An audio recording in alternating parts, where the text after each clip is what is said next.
Welcome to Grips Garage. Last week we were at ProFusion and we saw some really light lights, but we want to know how many lights can you light before breaker box go night-night. Welcome to Grips Garage. Graphic, insert, motion, graphic.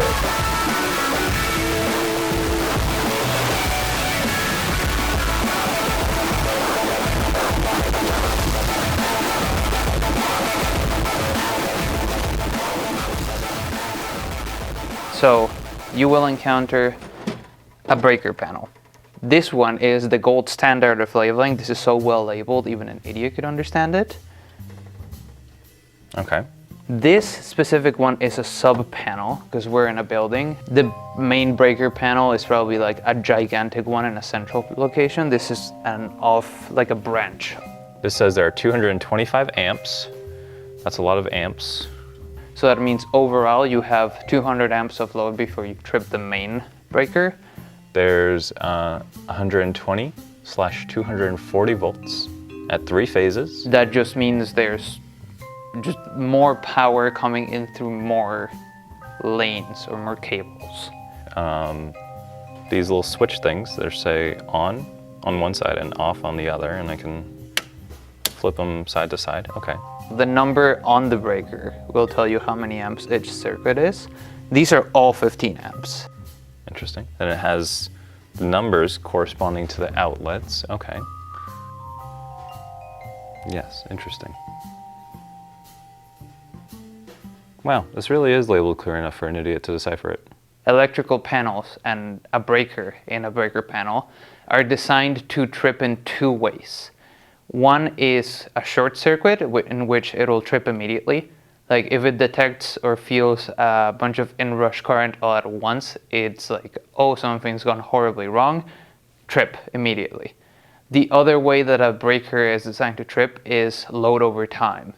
So if you put an electrical load that's higher than 15 amps on a 15 amp breaker for 5 minutes, it won't trip. But if you leave it on for an hour, it will trip. Probably less than an hour. It will get hot, a piece of metal that will bend when it'll expand and bend at a certain amount, and then that will trip the breaker if it gets too hot. So if the house that you're working in is not labeled, many such cases you'll run into this. One of these tools is fantastic and very useful. You will plug this into an outlet. Let's find, yeah, this one back here is not labeled.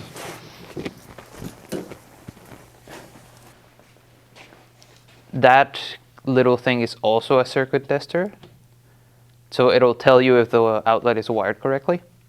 It is. 2 yellow lights. Yes, so there's usually a little legend on the front of the tester that tells you if it's right or wrong. You have that plugged in, so that's sending a signal through the wiring back to the panel. So with this guy, you can detect that signal. You have to be very thorough about it. The first step is you have to wave this above the whole panel first. And now it knows. And then you can go back. And it will beep once it finds the breaker that it belongs to. And then we'll just keep going, just front. And then go back.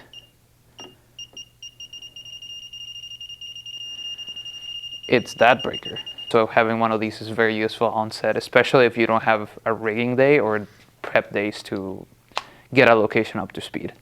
Nice.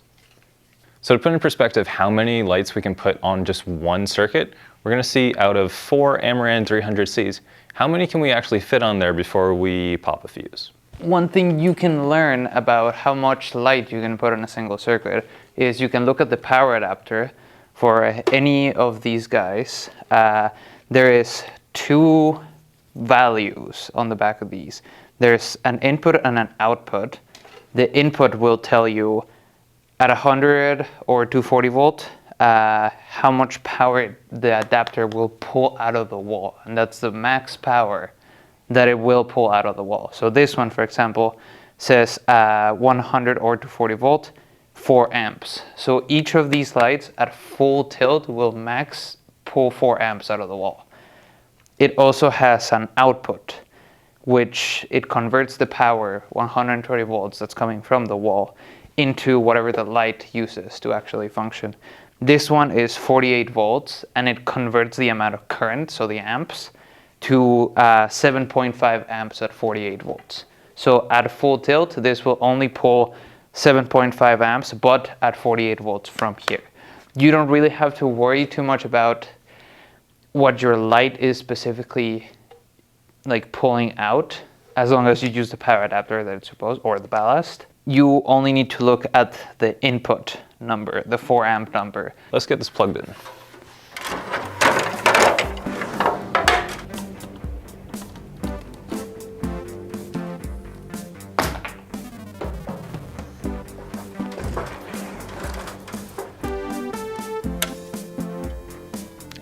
Is live.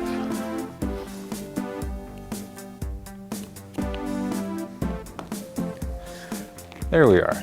I have 6 outlets here that are free. I could plug in a couple things here and there. I could charge my phone, I could charge the camera batteries, I could plug my vape in. And look, there's 2 more. That's a total of 8 possible places I could plug things in. But it's important to remember that these 8 are all going to that one plug up there. So it really isn't as much power as you think is available. For the sake of the testing, we're going to use this power strip. The most advantageous thing about doing this is there's a surge protector already built into it.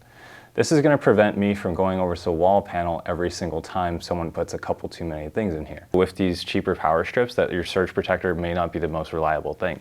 If it fails, you will still end up having to go to the breaker panel.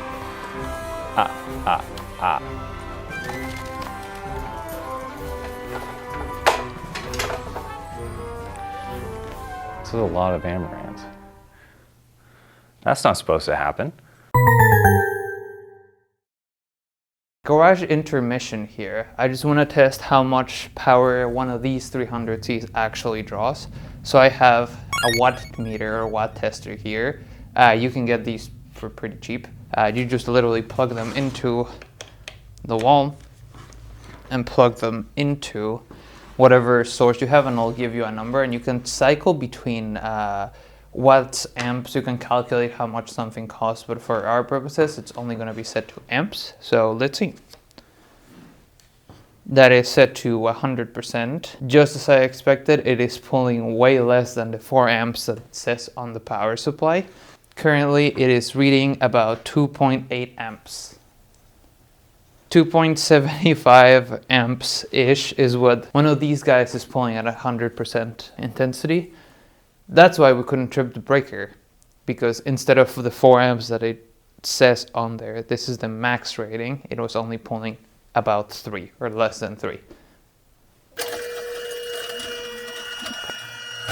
I do know when plug tungsten in, breaker switch go flip. I have these 1K Mole Richardsons. Yeah, let's plug these in. They have really nice, beautiful beam of light. I do hope to fully restore these one day because they are very pretty. So let's, oh, immediately sparks. That's nice. This is in the on position. This is in the on position. Let's put this other one on. This one only has 1 bulb because one of the other bulbs started to blow up, and now it kind of looks like a croissant because it didn't fully shatter. So let's just get that in there. Yep, sparking. It's reasonable to say that these are both taking up quite a bit of power. So let's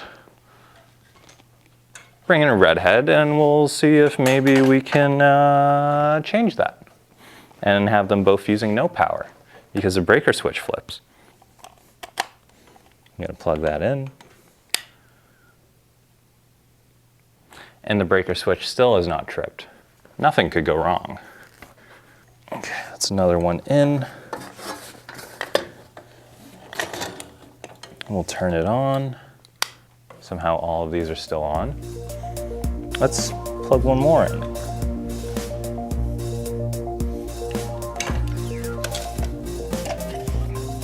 I mean, surely at some point, the breaker has to trip.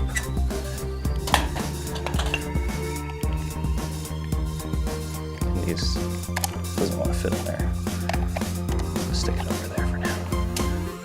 There we go. Wow. So it really does work. That was a lot more than I thought that we could get to pop this circuit. That was 1, 2, 3 red heads, 1.5 1Ks. Now let's go turn this back on and let's turn all these guys off. Good, off. And this guy goes off. Wow. All right, let's see, number 18. Our switch is in the middle. It should be like pretty clear to like see which one it is, even if these aren't labeled. You'll see that the switch is in the middle. We'll just switch that over to the off position first, and then over into the on. Now we'll see, can we turn one of these back on? Yes, we still have power. So the breaker switch, it did its job. It kept from fully tripping the panel. Say you're in a house with glass fuses or something like that, you do not want to run into a situation of trying to repair or replace one of those, because they will be very hard to find and it might be a little pricey. So you have to be really careful around extension cords, especially in this day and age with cheap ones you find online. When you look at an extension cord, you need to look at the wire. Usually on the wires, there's some numbers either stamped or screen printed into them that will tell you what wire gauge a cable is, and that will determine how much current you can safely put through it at a sustained load.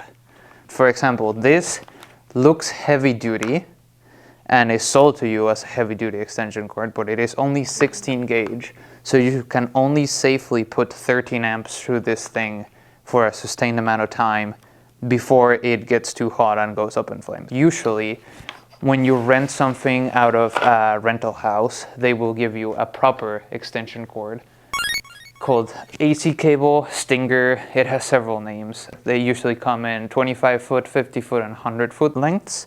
It is made with hospital grade plugs, ground plug, Edison normal plugs, rated cable, 12 gauge rated cable. That means it can hold up to 20 amps for a sustained amount of time, so you don't have to worry about it.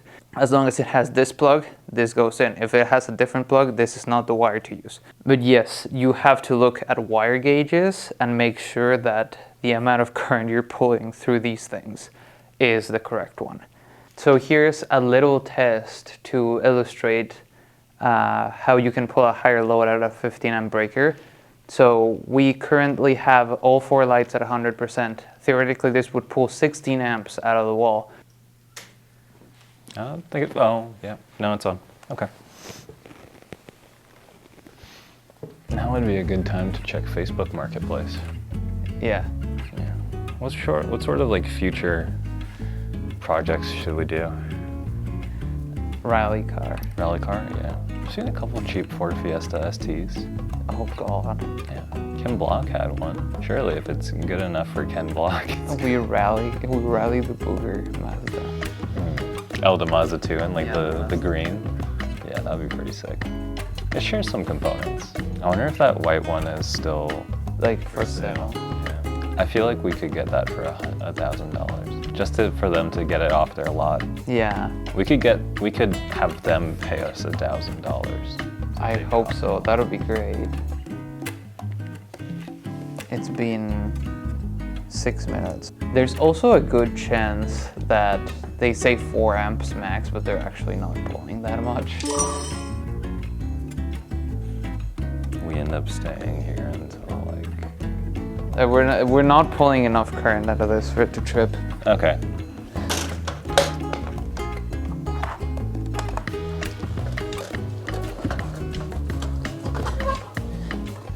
And sparking.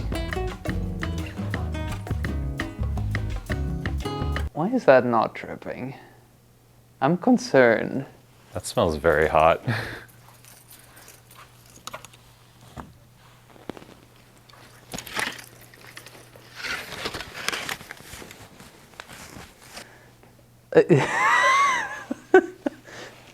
No.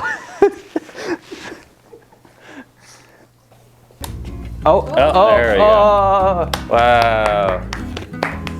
There. It only took several tens of minutes and a tungsten light. Yeah. Wow. Thanks for watching Grips Garage. And remember, if you don't know what you're doing, and now you know more than what you did before. We'll see you next episode if you haven't been electrocuted. Thanks for watching Grips Garage. Bye-bye. Bye.